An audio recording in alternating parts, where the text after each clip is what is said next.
As Minneapolis grows, we have the chance to rethink urban spaces and create more intentional places, to embrace the unique experience that is downtown and build community through people of all walks. One of the interesting things about Nicollet Mall is that public perceptions of it as a social space are stuck in an earlier time. The idea that it's mainly a space for employees in the adjacent buildings. And I think that for years it's been a space, one of the few spaces that we have really, where people from different walks of life are sharing a space, sharing a common experience, especially important now with all of the forces working to keep people separate and not interacting with people who don't share their backgrounds and perspectives.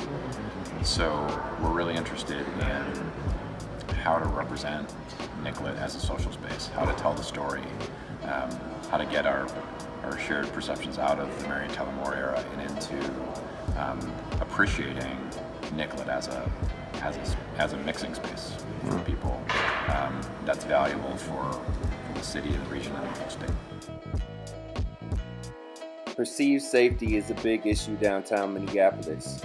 A lot of times we fear what we're unfamiliar with. Intentional spaces geared towards human interaction can help break down some of these social barriers. I decided to approach this project of activating Nicollet Avenue through designing for people experiencing homelessness. So yeah, it's a huge issue with no singular answer. Poverty, unemployment, lack of affordable housing, addiction, mental illness, the causes for homelessness are deeply rooted.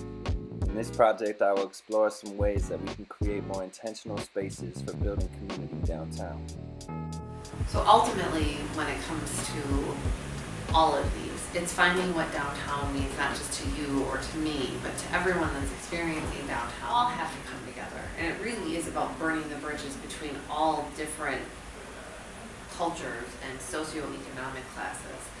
The other thing that my general observations is race factors into a lot of this in ways that I don't have an appropriate answer for. I don't know how to address that.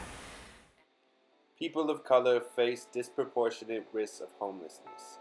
In 2016, African Americans made up 39% of homeless adults and only 5% of the state population.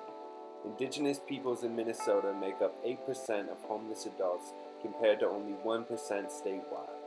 The LGBT population also disproportionately experiences homelessness, with up to 40% of homeless youth being LGBT.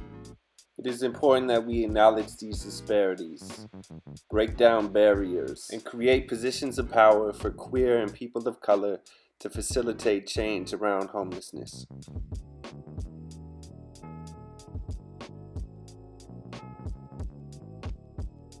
If you want to come here to interact with people for the community, my name is Martin. I guess my opinion for making downtown a better, more interactive place, especially for youth, and more tolerant of people who are dealing with homelessness, would be to encourage interaction between people who aren't homeless and people who are homeless maybe. And I think that would maybe come about if you could have something where the people who are homeless, some of them are very talented. So a lot of times I wish for opportunities to contribute, people could, go to interact with them designated.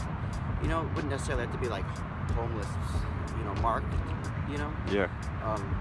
But just a place where,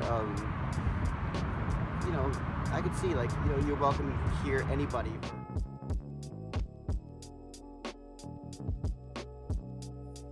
That whole continuum, and I would love for downtown to say, who is our community and how can we activate Nicollet for that community? What do we want our community to say about us? And just including everyone that accesses downtown. I think that's part of community, right? Like getting to know people that are different from you.